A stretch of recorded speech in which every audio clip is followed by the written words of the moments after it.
નમસ્કાર વિદ્યાર્થી મિત્રો, આજે આપણે લેક્ચર નંબર 22 ની અંદર નવો ટોપિક ભણવા જઈ રહ્યા છે. પણ એ ભણવા માટે આપણે સૌપ્રથમ આ કોષ્ટક સમજવું પડશે. ટેક્સ્ટમાં 7.2 નંબરનું કોષ્ટક આપેલું છે. ઝડપથી પહેલા આપણે એને સમજી લઈશું અને પછી આપણે નવો ટોપિક શરૂ કરીશું. તો હવે સ્થાનાંતરીય ગતિ અને ચાક ગતિ, આ બે પ્રકારની ગતિની આપણે આ ચેપ્ટરમાં બહુ વાત કરી છે. હવે એ બંને વચ્ચેની જે સામ્યતા છે, સરખામણી છે, એની આપણે વાત કરવાના છે.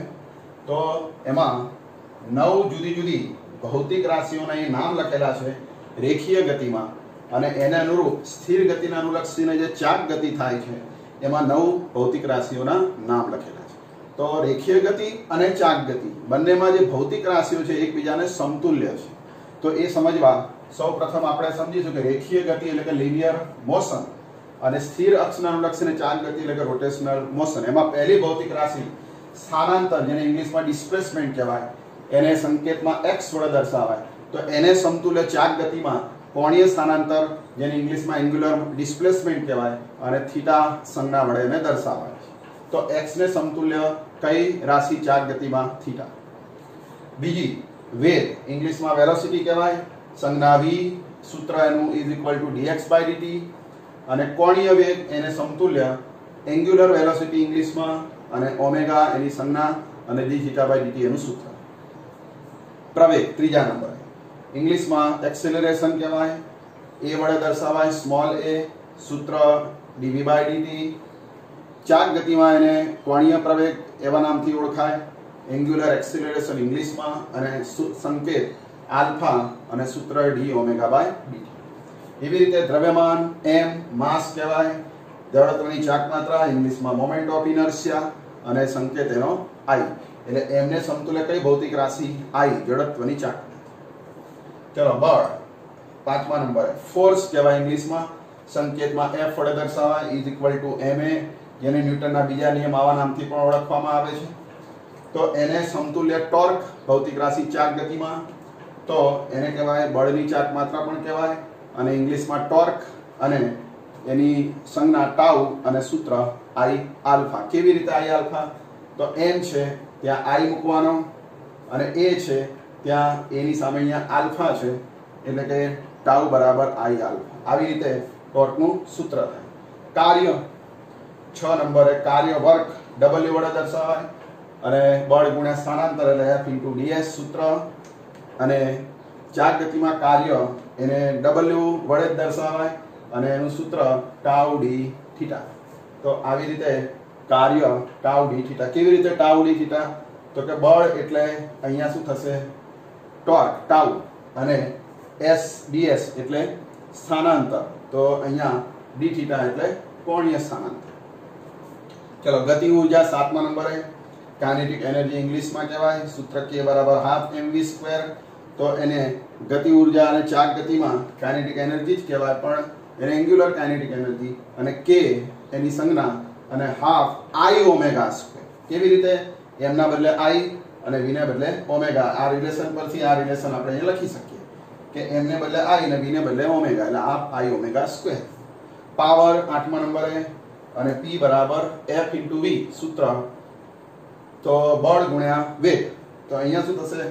ચાક ગતિમાં પાવર એટલે ટોર્ક, બળને બદલે ટોર્ક, અને v ને બદલે ઓમેગા, કોણીય વેગ.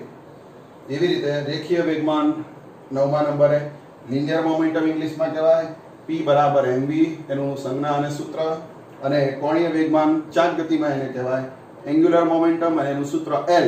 જોજો, યાદ રાખજો, અહીંયા p છે એને ચાક ગતિમાં l કહેવાય, કોણીય વેગમાન, અને m છે એને ચાક માત્રા i, અને v ને કહેવાય ઓમેગા. તો આવી રીતે વિદ્યાર્થી મિત્રો આ 9 ભૌતિક રાશિઓ અને એની સામે આ ચાક ગતિમાં 9 ભૌતિક રાશિઓ આપણે યાદ રાખીશું. આ કોષ્ટકને 2 વખત લખીને તૈયાર કરીશું, જેથી કરીને હવે જે ટોપિક આપણે ભણવાનો છે કે ટોર્ક વડે કાર્ય, ટોર્ક વડે કાર્ય, તો એ સમજવા આ જે સૂત્ર છે કાર્ય અને ટોર્ક. તો ટોર્ક વડે કાર્ય શોધવું હોય તો કેવી રીતે શોધાય, એ ટોપિક આપણે ભણવા જઈ રહ્યા છે. એના પછી ગતિ ઊર્જા અને કોણીય વેગમાનની પણ ચર્ચા આવશે. એટલે આ જે સૂત્રો છે પાછળના 4 સૂત્રો, એ હવે પછીના જે ટોપિક છે એમાં ખૂબ ઉપયોગી છે. આગળના જે સંબંધો છે એનો ઉપયોગ આપણે અગાઉના લેક્ચરમાં ભણી ગયા છે, પણ આ પાછળની જે 4 રાશિઓ છે ખાસ તૈયાર કરજો. તો તો આપણે હવે જે પછીના જે લેક્ચરો છે એમાં, એટલે કે જે ટોપિક બાકી છે એમાં આપણને ખૂબ મજા આવશે. તો હવે આપણે આ કોષ્ટક જો તમે સમજી ગયા હોય તો આપણે હવે એનો ઉપયોગ કરી અને ટોર્ક વડે કાર્ય કેવી રીતે શોધાય એ આપણે સમજીશું. તો ત્યાં સુધી આ આટલું તૈયાર. વિદ્યાર્થી મિત્રો, આપણે સ્થિર અક્ષને અનુલક્ષીને ચાક ગતિનું ગતિશાસ્ત્ર એની અંદર આપણે હમણાં થોડી વાર પહેલા જ વાત કરી કે કોષ્ટક કે જેમાં 9 રાશિઓ રેખીય ગતિમાં, એને અનુરૂપ ચાક ગતિમાં 9 રાશિઓ. તો એના આધારે આપણે હવે આ ટોપિક ભણવાનો છે જેનું નામ છે ટોર્ક દ્વારા કરવામાં આવેલું કાર્ય. તો વિદ્યાર્થી મિત્રો, કોઈ દ્રઢ પદાર્થ ઉપર તમે ટોર્ક લગાડો એટલે એ ચાક ગતિ કરે, એટલે કે એના પર કાર્ય થાય. તો એ કાર્ય કેટલું એનું સૂત્ર તારવવું છે અને એ સૂત્ર તારવવા આપણે થોડાક નિયંત્રણો મૂકીશું કે જ્યારે દ્રઢ પદાર્થ પર આપણે જે ટોર્ક લગાડીએ તો એ ટોર્કના જે ઘટકો છે એમાં જે ઘટકો સ્થિર અક્ષને સમાંતર હશે એને ધ્યાનમાં લઈશું, જે ઘટકો સ્થિર અક્ષને લંબરૂપે હશે એને આપણે ધ્યાનમાં લઈશું નહીં. કારણ કે ટોર્કના સ્થિર અક્ષને સમાંતર ઘટકો જ એ ચાક ગતિ માટે જવાબદાર હોય છે, જ્યારે લંબ ઘટકો ટોર્કના એ સ્થિર અક્ષને એ ગતિ આપે છે, એટલે કે એને મૂળ સ્થિતિમાંથી એને ખસેડે છે. તો એને આપણે ધ્યાનમાં લઈશું નહીં. એ ઉપરાંત જે સ્થિર અક્ષ છે એને લંબ એવા સમતલમાં બળના જે ઘટકો છે એ જ ધ્યાનમાં લઈશું. બળના જે ઘટકો એ સ્થિર અક્ષને લંબ હોય એને જ ધ્યાનમાં લઈશું. તો જે ઘટકો બળના સ્થિર અક્ષને સમાંતર હોય છે એ તો અક્ષને લંબ રૂપે ટોર્ક લગાડે છે, એટલે એને ધ્યાનમાં લઈશું નહીં. એ ઉપરાંત સ્થાન સદિશ, જે સ્થિર અક્ષને લંબ એવા સમતલમાં સ્થાન સદિશના ઘટકો જ ધ્યાનમાં લઈશું. જે ઘટકો સ્થાન સદિશના અક્ષને સમાંતર છે એને આપણે ધ્યાનમાં લઈશું નહીં. તો વિદ્યાર્થી મિત્રો, આવા આપણે નિયંત્રણ મૂકીશું. હવે આપણે સમજીએ કે ટોર્ક દ્વારા કરવામાં આવેલું કાર્ય. તો માની લો કે આકૃતિમાં દર્શાવ્યા પ્રમાણે આ x ડેશ y ડેશ સમતલ છે, એને લંબરૂપે અહીંયા z અક્ષ છે. આ z અક્ષને અનુલક્ષીને કોઈ દ્રઢ પદાર્થ આ x ડેશ y ડેશ સમતલમાં આ રીતે ચાક ગતિ કરે છે, એટલે કે પરિભ્રમણ કરે છે. અને એનો આડછેદ એ અહીંયા દર્શાવ્યો છે. આ જે લાઈન દેખાય છે એ દ્રઢ પદાર્થનો આડછેદ છે, એટલે કે એની જે પરિભ્રમણ અક્ષ આ પ્રમાણે છે અને દ્રઢ પદાર્થ એ આ પ્રમાણે આમ ચાક ગતિ કરે છે. તો એને તમે આમ આડછેદ લો આ પૃષ્ઠને લંબ રૂપે, તો આવો તમને દેખાય. હવે અહીંયા છેડ એ પરિભ્રમણ અક્ષ છે અને પદાર્થ આ પ્રમાણે ચાક ગતિ કરે છે. એ જ આકૃતિ નીચે પણ દર્શાવી છે, પણ આ આકૃતિના આકૃતિમાં શું ડિફરન્સ છે કે આ આકૃતિમાં x ડેશ અને y ડેશ આ પાટિયાની અંદર છે સમતલ, એટલે કે સ્થિર અક્ષ બહાર તરફ છે અને એને લંબ એવું સમતલ આ પાટિયામાં છે x ડેશ y ડેશ. જ્યારે અહીંયા z અક્ષ એ સમતલમાં છે, આ z અક્ષ અહીંયા સમતલમાં છે અને દ્રઢ પદાર્થ આ પ્રમાણે ચાક ગતિ કરે છે. એટલે આપણે અહીંયા જે પરિસ્થિતિ છે એ પરિસ્થિતિને આમ ઉલટાઈ દઈએ તો z અક્ષ છે જે બહાર હતી એ શું થઈ જશે? ઉપર, એટલે આવી z અક્ષ થઈ જશે. અને આ પદાર્થ જે ચાક ગતિ કરે છે આ પ્રમાણે ચાક ગતિ કરે છે. અને અક્ષોનું જે ઉગમ બિંદુ છે એ અહીંયા O ધારેલું છે. અહીંયા x y z અક્ષ લઈએ આપણે ઉગમ બિંદુથી, તો એનું ઉગમ બિંદુ O અહીંયા છે અને આ વર્તુળ માર્ગનું કેન્દ્ર અહીંયા છે. તો વિદ્યાર્થી મિત્રો, આકૃતિમાં તમે જુઓ કે દ્રઢ પદાર્થ એ આકૃતિમાં દર્શાવ્યા પ્રમાણે ચાક ગતિ કરે છે. હવે ધારી લઈશું કે ધારો કે પદાર્થ પરનું કણ, હવે આ દ્રઢ પદાર્થ છે એના આ ગતિપથ છે, તો એના પરનું આ કણ અહીંયા P1 પાસે છે. શરૂઆતમાં કણ P1 પર સ્થિર z અક્ષને લંબ, અહીંયા z અક્ષ સ્થિર છે અને એને લંબ x ડેશ y ડેશ સમતલમાં F1 બળ લાગે છે. એટલે અહીંયા જે કણ છે P1 પાસે એના પર આ x ડેશ y ડેશ સમતલમાં F1 બળ લાગે છે. આ રીતે આમ ત્રાંસુ F1 બળ લાગે છે અને તે R1 ત્રિજ્યાવાળા અને C કેન્દ્રવાળા વર્તુળાકાર પથ પર ભ્રમણ કરે છે. એટલે કે આ કણ એ R1 ત્રિજ્યાના અને C જેનું કેન્દ્ર હોય તેવા વર્તુળ માર્ગ ઉપર આ કણ શું કરે છે? ભ્રમણ કરે છે. હવે કેન્દ્રથી આ P1 નું અંતર એટલે કે CP1 બરાબર R1. અહીંયા C થી આ P1 નું અંતર એ શું થશે R1 થશે। હવે વિદ્યાર્થી મિત્રો અહીંથી કણ એ ધારો કે ડેલ્ટા ટી જેટલા સમયમાં કણ P1 પરથી P1 ડેશ પર જાય છે, એટલે કે આટલું એ સ્થાનાંતર કરે છે। કણ શું કરે છે P1 ડેશ જેટલું P1 થી P1 ડેશ સ્થાને પહોંચે છે અને આ કણ એ P1 ડેશ એટલે કે DS1 સદિશ જેટલું એ સ્થાનાંતર કરે છે અને તે સ્પર્શકની દિશામાં હોય છે। સ્થાનાંતર કઈ દિશામાં છે આ સ્પર્શકની દિશામાં, આ દિશામાં। અહીંથી સ્થાનાંતર આ બાજુ આ સ્પર્શકની દિશામાં હોય છે। તો F1 બળ લાગે છે અને DS1 સ્થાનાંતર થાય છે, એટલે કે આટલું સ્થાનાંતર થાય છે, આટલું બળ લાગે છે। અને આ દરમિયાન કોણીય સ્થાનાંતર એટલે કે કણ અહીંથી અહીંયા જાય તો કેટલો ખૂણો આંતરે છે d થીટા। કેન્દ્ર પાસે આ કેટલો ખૂણો આંતરે છે આ DS1 સ્થાનાંતર d થીટા ખૂણો આંતરે છે। તો પછી આ ખૂણો કેટલો થાય તો આકૃતિ પરથી લખવું હોય તો P1C P1 ડેશ ખૂણો d થીટા શું થશે ખૂણો P1C P1 ડેશ એટલે કે આ P1C P1 ડેશ। તો આ d થીટા ખૂણો આંતરે છે। કણ અહીંથી અહીંયા જાય તો d થીટા ખૂણો આંતરે છે। હવે કણ પર આ બળ વડે થતું કાર્ય અહીંથી કણ અહીંયા જાય P1 થી P1 ડેશ એટલે કે DS1 સ્થાનાંતર કરે તો કાર્ય કેટલું તો તમને ખબર છે વિદ્યાર્થી મિત્રો કાર્ય એટલે બે સદિશોનો અદિશ ગુણાકાર એટલે કે અહીંયા બળ સદિશ છે F1 અને સ્થાનાંતર સદિશ છે DS1। તો એ બંનેનો કેવો ગુણાકાર અદિશ ગુણાકાર। ડોટ એટલે અદિશ ગુણાકાર, એને કહેવાય કે કણ પર થતું કાર્ય। હવે આ ડોટ નિશાની કાઢી નાખીએ તો F1 DS1 F1 નું મૂલ્ય ગુણ્યા DS1 નું મૂલ્ય ગુણ્યા cos phi1।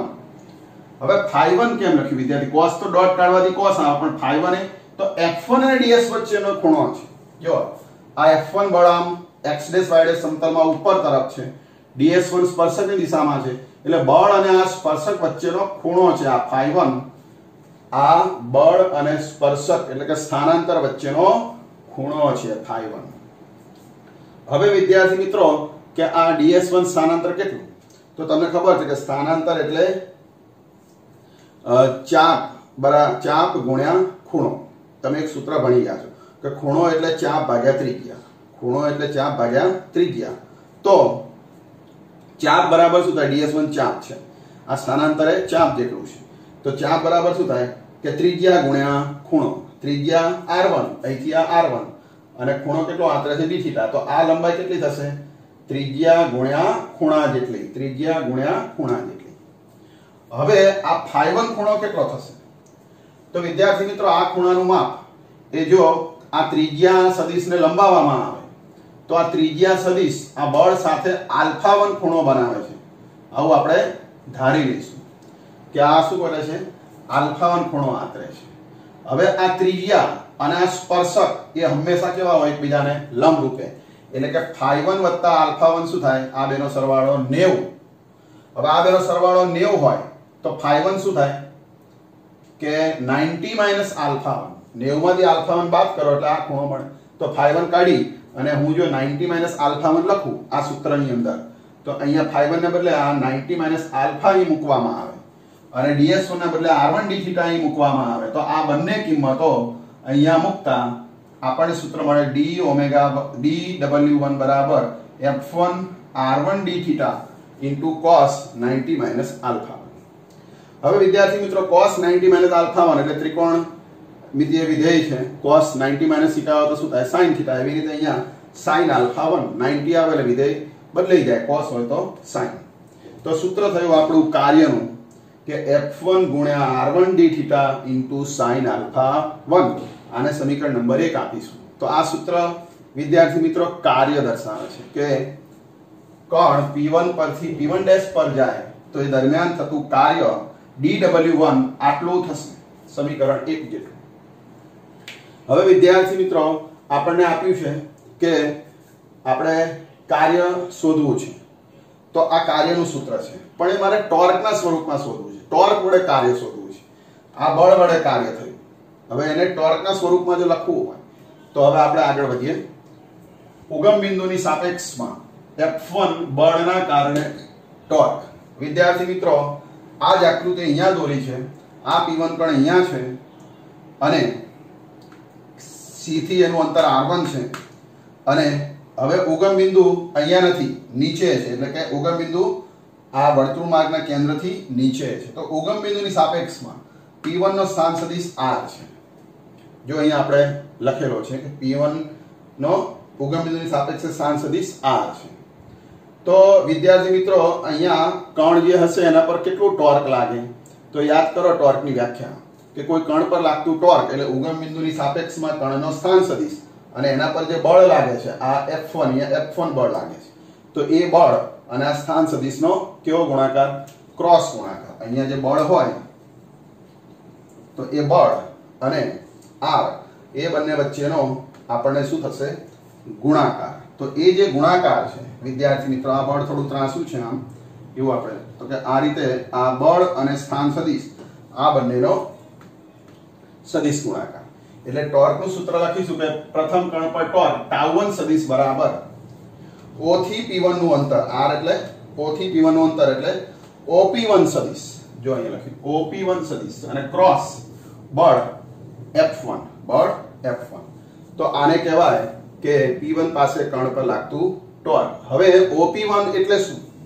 તો અહીંયા તમે જુઓ વિદ્યાર્થી મિત્રો કે ઉગમ બિંદુથી કેન્દ્રનું અંતર OC સદિશ, કેન્દ્રથી આ P1 નું અંતર એટલે CP1 સદિશ અને ઉગમ બિંદુથી P1 નું અંતર એટલે OP સદિશ. તો ત્રિકોણની જે રીત છે સદિશોના સરવાળાની કે OC સદિશના શીર્ષ ઉપર CP1 સદિશનું પુચ્છ છે અને આ બંનેને જોડતો સદિશ આ OP1 સદિશ છે. જો આ તીર તમે, તો આ જે તીર છે OP1 સદિશ એ આ બંનેનો સરવાળો થશે. OC સદિશ વત્તા CP1 સદિશ. એટલે જો અહીંયા OP1 ના બે ભાગ પાડ્યા, OC સદિશ પ્લસ CP1 સદિશ. હવે વિદ્યાર્થી મિત્રો બ્રેકેટને દૂર કરીએ. જો આ બ્રેકેટ ખોલવામાં આવે તો OC સદિશ ક્રોસ F1 સદિશ અને પ્લસ CP1 સદિશ ક્રોસ F1 સદિશ થશે.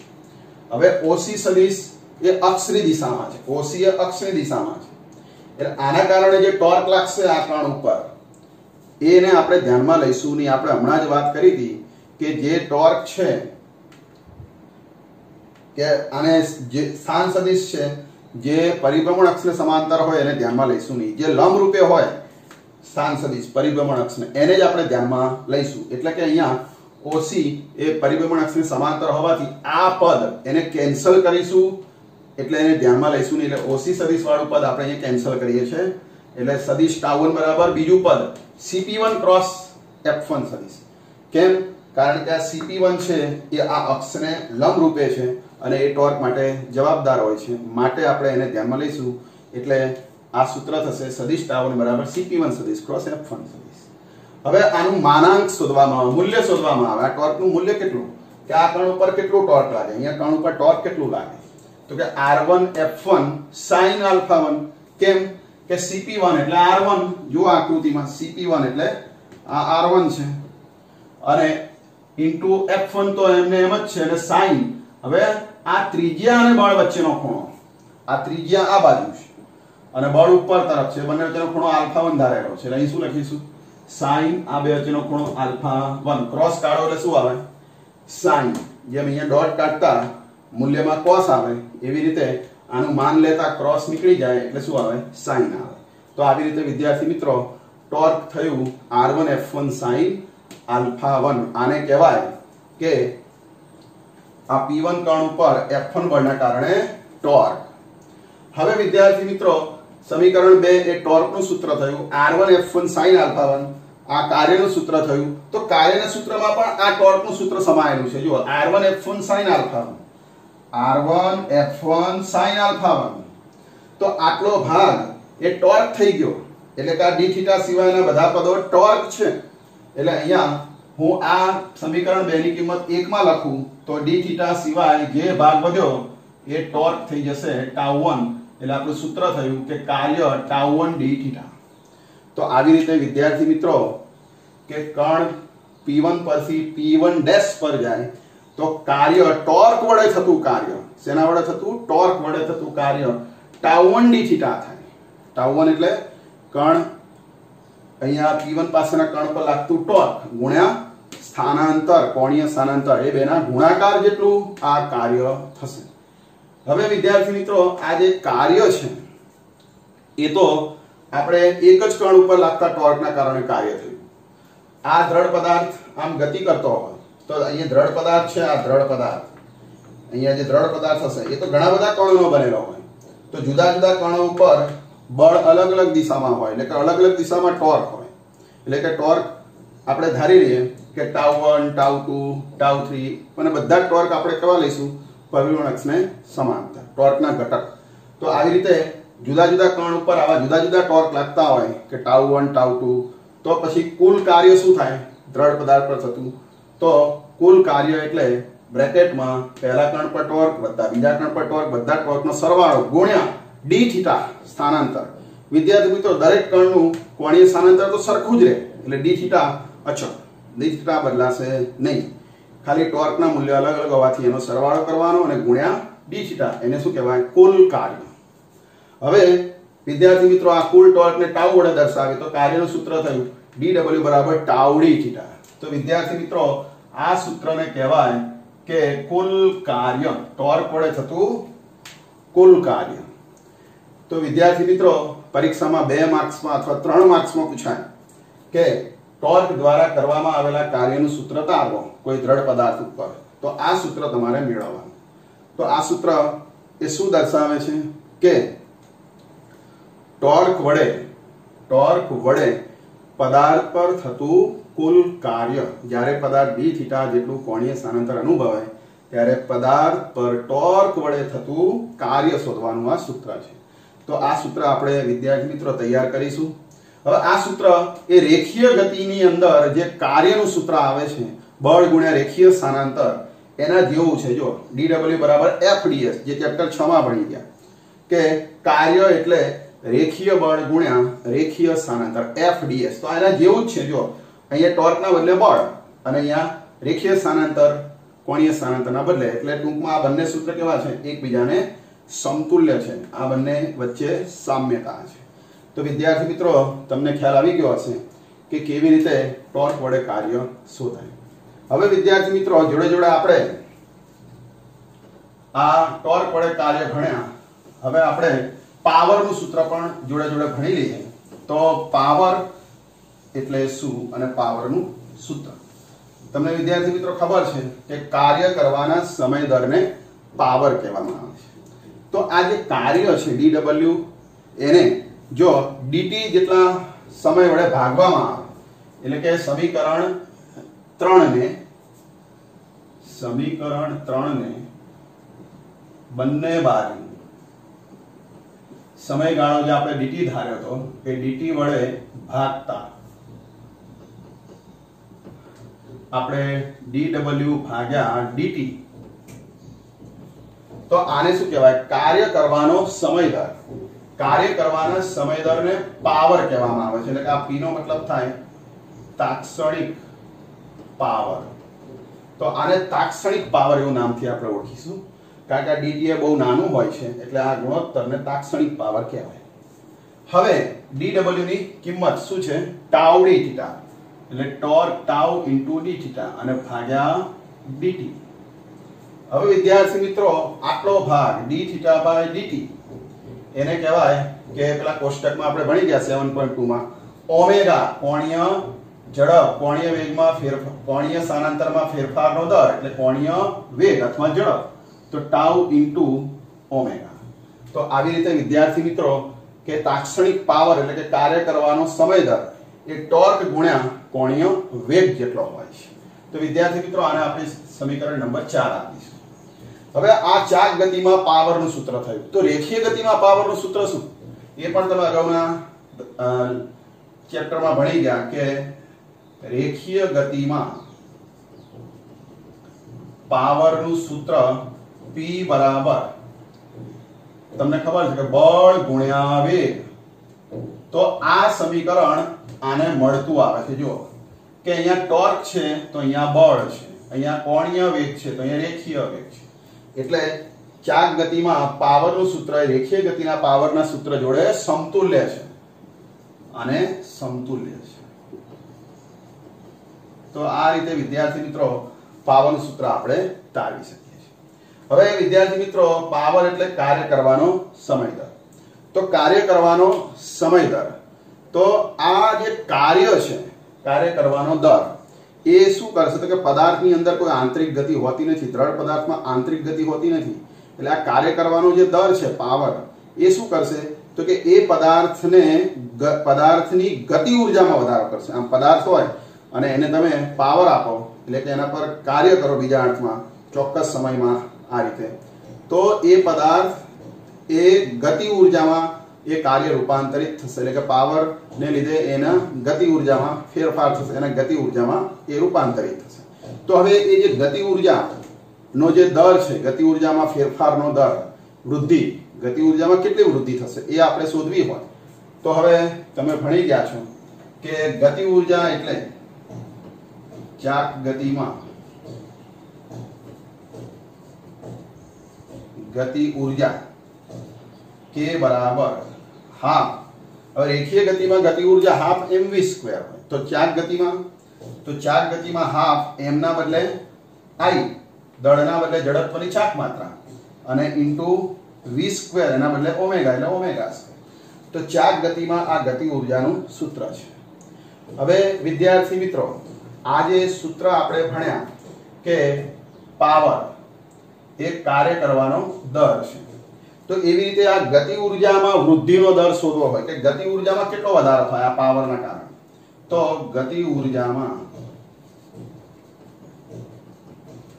વૃદ્ધિનો દર એટલે ફેરફારનો દર, વધારાનો દર, વૃદ્ધિ એટલે વધારો, તો આનું વિકલન કરવું પડે. કોની સાપેક્ષમાં?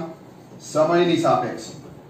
તો વિદ્યાર્થી મિત્રો આનું જો વિકલન કરવામાં આવે સમયની સાપેક્ષમાં તો હાફ, હવે i એટલે જડત્વની ચાક માત્રા, એ દળ ઉપર આધારિત હોય છે અને દળ એ સમય સાથે બદલાય નહીં. એટલે દળને આપણે અચળ ધારી લઈએ તો i અચળ, એટલે દળની જેમ આ જડત્વની ચાક માત્રા પણ સમય સાથે બદલાતી નથી. તો હવે ઓમેગા સ્ક્વેર નું વિકલન થશે.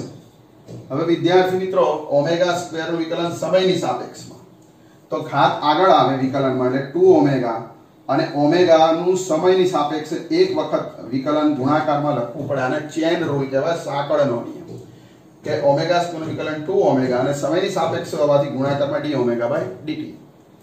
હવે આ પદનું આપણે સાદુરૂપ આપીએ તો આપણને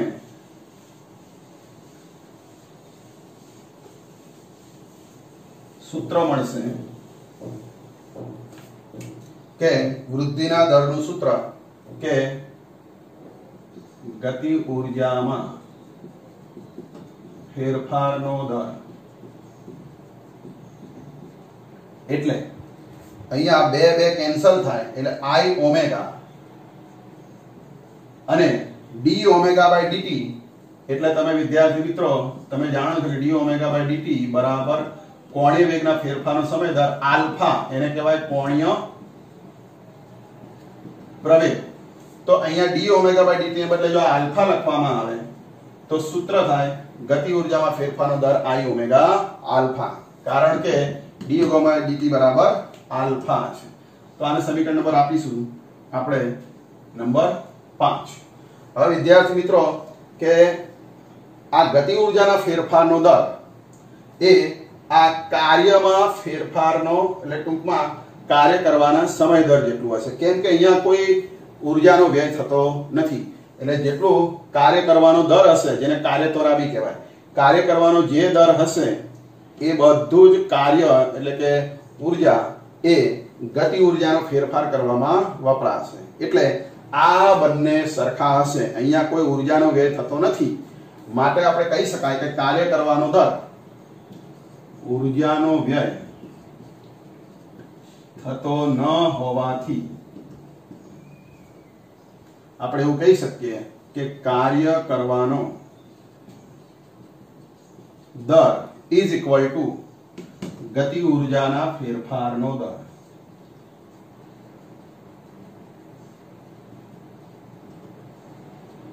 તો હવે સમીકરણ 4 અને 5 સરખાવતા, આ સમીકરણ 4 આ સમીકરણ 5, તો 4 માં ટાઉ ઓમેગા છે અને જમણી બાજુ ફેરફારનો દર ટાઉ આઈ ઓમેગા આલ્ફા છે. તો વિદ્યાર્થી મિત્રો આનું સાદરૂપ આપતા બંને બાજુથી ઓમેગા કોણીય વેગ દૂર થશે તો ટોર્કનું સૂત્ર થશે કે ટાઉ બરાબર આઈ આલ્ફા. વિદ્યાર્થી મિત્રો આને કહેવાય કે ટોર્કનું સૂત્ર એ કોણીય પ્રવેગ અને જડત્વની ચાકમાત્રાના સ્વરૂપમાં. તો આને કહેવાય કે ટોર્કનું સૂત્ર. હવે વિદ્યાર્થી મિત્રો કે આપણે આ જે સૂત્ર છે એ રેખીય ગતિમાં કોના જેવું છે? તો જે રેખીય ગતિમાં કે ટાઉ ના બદલે આપણે બળ લખીએ, આઈ ના બદલે દળ m અને a ના બદલે આલ્ફા ના બદલે a, તો આ ન્યૂટનના ગતિના બીજા નિયમ જેવું છે. રેખીય ગતિમાં F બરાબર ma જેવું છે. તો હવે આ બંને એકબીજાને સમતુલ્ય છે. તો આ રેખીય ગતિમાં ન્યૂટનનો બીજો નિયમ, તો એવી રીતે આ ચાક ગતિમાં ન્યૂટનનો બીજો નિયમ. કે ચાક ગતિમાં ન્યૂટનનો બીજો નિયમ એટલે શું? તો કે ટોર્ક એ જડત્વની ચાકમાત્રા અને કોણીય પ્રવેગના ગુણાકાર જેટલું હોય છે. તો વિદ્યાર્થી મિત્રો પરીક્ષામાં 2 માર્ક્સમાં આવો પ્રશ્ન પૂછાય કે ટોર્ક વડે થતા કાર્યનું સૂત્ર લખી અને તેના પરથી ટોર્કનું સૂત્ર એ I બરાબર આલ્ફા તારવો, સાબિત કરો. તો આપણે અહીંથી શરૂ કરી સમીકરણ 3 થી શરૂ કરી સમીકરણ 4 વિકલન કરીને પછી 5 ફરી વિકલન કરવાનું, એના ઉપરથી આ 6 અને સમીકરણ નંબર 5 આપીએ તો 5 અને એના પરથી આ સૂત્ર સાદુરૂપ આપતા આ બે સૂત્ર સરખાવતા આપણને મળે છે. તો આવી રીતે વિદ્યાર્થી મિત્રો આપણને પરીક્ષાની અંદર 2 માર્ક્સની અંદર આ પણ પૂછી શકાય કે ટોર્ક પર કાર્યનું સૂત્ર લખી ટોર્ક પર આધારિત અને ચાક ગતિમાં ન્યૂટનનો બીજો નિયમ તારવો. તો આ સૂત્ર તારવવાનું. આ સૂત્ર એવું દર્શાવે છે કે ટોર્કનું મૂલ્ય એ કોણીય વેગના ફેરફારના દર ઉપર આધારિત છે, એટલે કે કોણીય પ્રવેગ પર આધારિત છે. અને આનાથી ઉલટું કે કોણીય પ્રવેગ એ ટોર્કના સમપ્રમાણમાં હોય છે. એટલે કે ટોર્ક એ કોણીય પ્રવેગના સમપ્રમાણમાં હોય. કોણીય પ્રવેગ એ ટોર્ક ઉપર આધારિત હોય છે. તમે જેમ વધારે ટોર્ક લગાડો કોઈ પદાર્થ પર એમાં કોણીય પ્રવેગ વધારે ઉદ્ભવે, એટલે કે કોણીય વેગમાં વધારે ફેરફાર થાય. ઓછું ટોર્ક લગાડો તો કોણીય પ્રવેગ ઓછો ઉદ્ભવે, એટલે કે કોણીય વેગમાં જે ફેરફાર થાય ઓછો હોય. જેમ કે આપણે બારણાની વાત કરીએ કે બારણા પર હું થોડુંક જ ટોર્ક લગાડું, બારણાને લંબરૂપે બળ એટલે ટોર્ક, બારણા પર હું થોડુંક ટોર્ક લગાડું તો બારણું સેજ આમ ગતિ કરશે, એટલે એમાં થોડોક જ પ્રવેગ ઉત્પન્ન થશે, એટલે એના વેગમાં ફેરફાર થોડોક જ થશે. પણ જો બારણા પર હું વધારે ટોર્ક લગાડું તો બારણું ઝડપથી ગતિ કરશે, એટલે એના કોણીય વેગ વધારે, કોણીય પ્રવેગ વધારે ઉત્પન્ન થશે, એટલે એના કોણીય વેગમાં વધારે ફેરફાર થશે. તો આવી રીતે વિદ્યાર્થી મિત્રો ઓછા ટોર્ક વડે ઓછો કોણીય પ્રવેગ ઉત્પન્ન થાય, વધારે ટોર્ક વડે વધારે કોણીય પ્રવેગ ઉત્પન્ન થાય. આવી રીતે કોણીય પ્રવેગ એ આપણે ટોર્કની મદદથી ઉત્પન્ન કરી શકીએ છીએ. અને અહીંયા કોણીય પ્રવેગ એ જડત્વની ચાકમાત્રાના વ્યસ્ત પ્રમાણમાં હોય છે. આ જડત્વની ચાકમાત્રાના છેદમાં જાય એટલે આઈના આલ્ફા છે એ આઈના વ્યસ્ત પ્રમાણમાં હોય છે. કે જેમ આઈ નાનો હોય એમ આલ્ફા ટોર્ક અચળ લગાડીએ અને આઈ નાનો હોય તો આલ્ફા મોટો, અને આઈ મોટો હોય તો આલ્ફા નાનો, એટલે આલ્ફા આઈના વ્યસ્ત પ્રમાણ. તો આવા એમસીક્યુ પરીક્ષામાં પૂછાતા હોય છે વિદ્યાર્થી મિત્રો કે જુદી જુદી જડત્વની ચાકમાત્રા ધરાવતા બે પદાર્થો હોય અને એના ઉપર તમે એક સરખું ટોર્ક લગાડો તો શેમાં કોણીય પ્રવેગ ઓછો ઉત્પન્ન થાય? તો જેની જડત્વની ચાકમાત્રા વધારે હોય શેમાં કોણીય પ્રવેગ વધારે ઉત્પન્ન થાય? તો જડત્વની ચાકમાત્રા ઓછી હોય. અને આવી રીતે આના પરથી જુદા જુદા પ્રશ્ન પૂછી શકાય એમસીક્યુમાં. તો વિદ્યાર્થી મિત્રો તમે જે કોમ્પિટિટિવ એક્ઝામ આપો છો એના માટે આ ટોપિક બહુ અગત્યનો છે. તો આ સૂત્ર આવા સૂત્રો ઉપરથી આપણને ઘણા બધા એમસીક્યુ પરીક્ષામાં પૂછાતા હોય છે. એની ચર્ચા આપણે ક્યારેક કરીશું.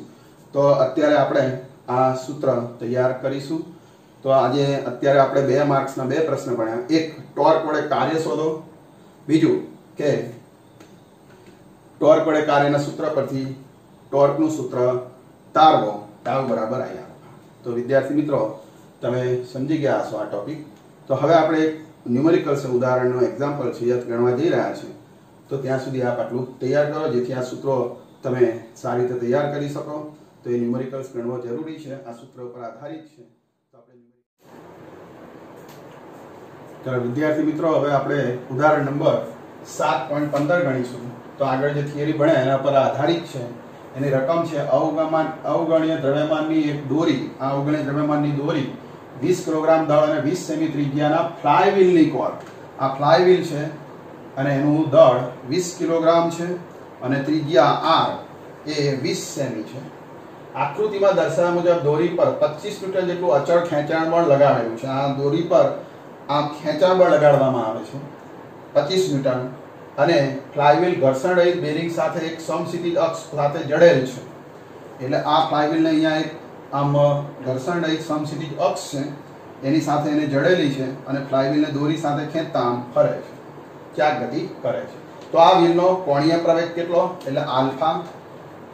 દોરી 2 મીટર ખુલે અહીંથી આમ બહાર આવે ત્યારે ખેંચાણ બળ અને એના દ્વારા કાર્ય, ખેંચાણ બળ દ્વારા એટલે કાર્ય શોધવાનું છે। અને વ્હીલની ગતિ ઉર્જા એટલે આ વ્હીલના ગતિ ઉર્જામાં ફેરફાર કેટલો થાય અને બે જવાબ આ બી અને સી બંને આપણે આ બી અને સી જવાબ સરખાવવાના છે।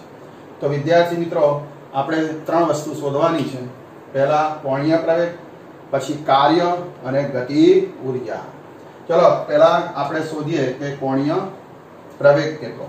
હવે આ વ્હીલ એના પર દોરી સાથે બાંધીને ખેંચીએ તો એમાં કોણીય પ્રવેગ આલ્ફા ઉદ્ભવે। તો આલ્ફા શોધવા સૌ પહેલા ટોર્ક શોધવું પડે। ટોર્ક બરાબર ત્રિજ્યા ગુણ્યા બળ। કેમ કે ટાઉ સદિશ બરાબર સદિશ r ક્રોસ સદિશ f।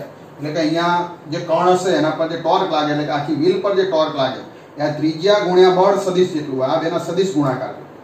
હવે r સદિશ એટલે ત્રિજ્યા સદિશ અને આ બળ સદિશ લંબ રૂપે છે, 90 ના ખૂણે છે। આ સ્પર્શક રૂપે દોરી છે તો ત્રિજ્યા અને સ્પર્શક શું હોય? આ બળ એ લંબ રૂપે હોય। આ બંને લંબ રૂપે, જો બંને લંબ રૂપે હોય તો rf sin 90 આનું મૂલ્ય થાય rf sin 90 1 થઈ જાય। એટલે rf ત્રિજ્યા ગુણ્યા બળ, ત્રિજ્યા 0.2 અને બળ 25, કારણ કે આ 20 સેમીના મીટર એટલે 0.2 અને બળ 25 એટલે 25 ગુણ્યા 0.2 એટલે 5 ન્યૂટન મીટર આટલું ટોર્ક આ વ્હીલ ઉપર લાગે।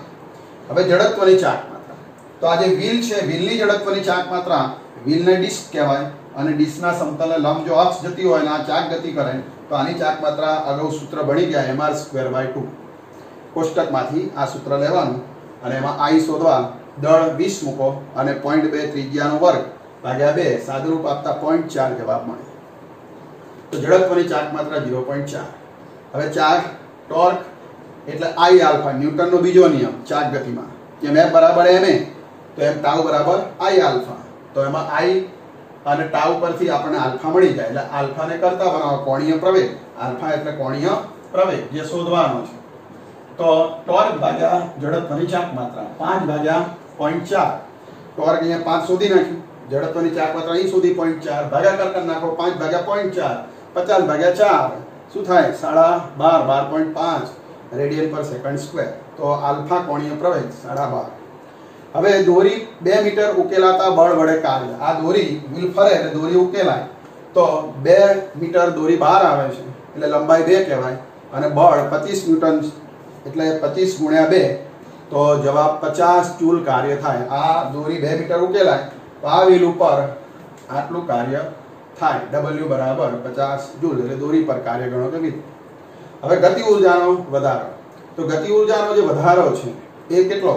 આ વ્હીલની ગતિ ઉર્જા વધે। પ્રારંભમાં આ વ્હીલ સ્થિર હોય એટલે એની ગતિ ઉર્જા 0 હોય, પણ જ્યારે વ્હીલ ફરે દોરી ઉકેલાતા તો ગતિ ઉર્જાનો વધારો એ અંતિમ ગતિ ઉર્જા જેટલો હોય। એટલે ગતિ ઉર્જાનું સૂત્ર ½ mv², પણ રેખીય ગતિમાં આ ચાક ગતિ કરે છે એટલે ½ m ના બદલે i અને v ના બદલે ઓમેગા, ½ i ઓમેગા²।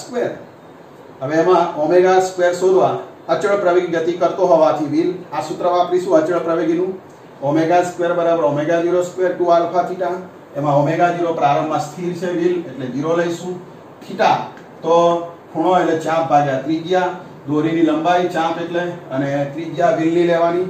તો ચલો હવે દોરી 2 મીટર ઉકેલાય છે એટલે 2 મીટરે ચાપ ગણીશું અને 0.2 ની ત્રિજ્યા વ્હીલની તો 2/0.2 20/2 10 રેડિયન।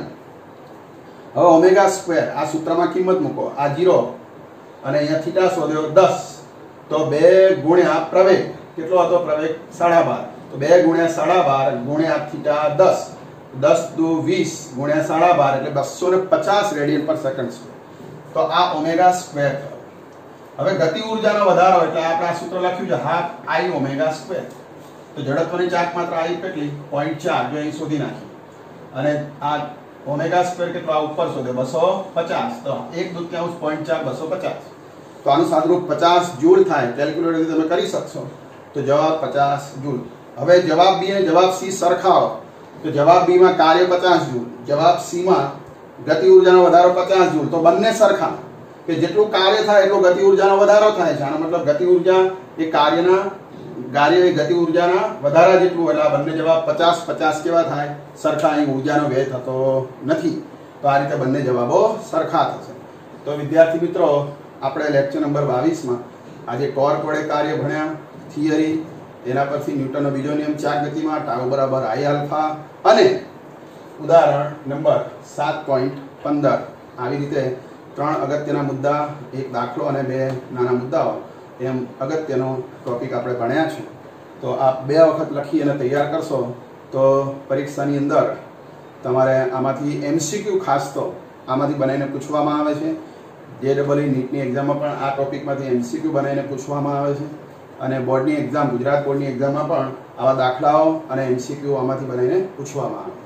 તો આજનો લેક્ચર એ MCQ અને બોર્ડની દ્રષ્ટિએ ખૂબ જ ઉપયોગી છે.